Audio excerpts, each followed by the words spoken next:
I'm interested in understanding how the humanitarian sector can move away from humanitarian response. That means looking at the impact. So in other words, a disaster happens and there is an impact of that, and all the NGOs and INGOs, they try and deal with that.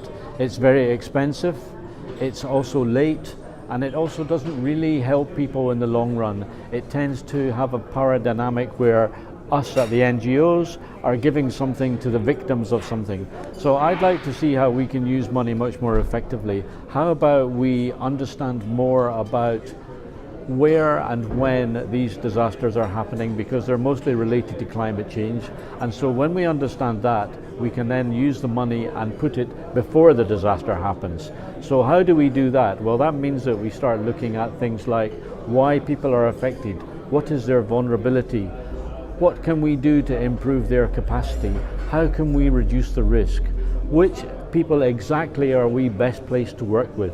So if you consider that 80% of people affected by humanitarian disasters are women, let's focus on money on working with women. Let's look at how we can improve their capacity. Let's look at how we can reduce their vulnerability. Let's look at how we can give them some financial assistance to be able to get them on their feet before a disaster happens.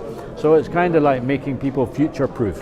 And I think if we do that, we are spending our money wisely, because then we can reduce the caseload of humanitarian at the end, so that we are not wasting money on trying to respond to the impact, but we're spending it very intelligently by trying to make people less vulnerable, trying to build their capacity, and trying to improve the way they are more resilient to humanitarian disasters, which we know and which we can predict are going to happen.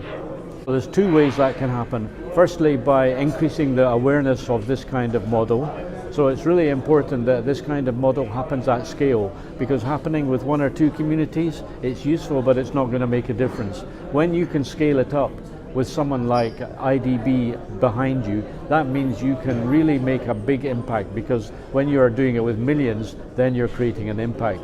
And secondly, obviously, someone like IDB, they are, a key to a lot of funding and a key to a huge other network of organizations, so they can also leverage change. So for me, it's all about raising awareness, making this happen at scale, and getting networks of institutional donors and academics and organizations all working together.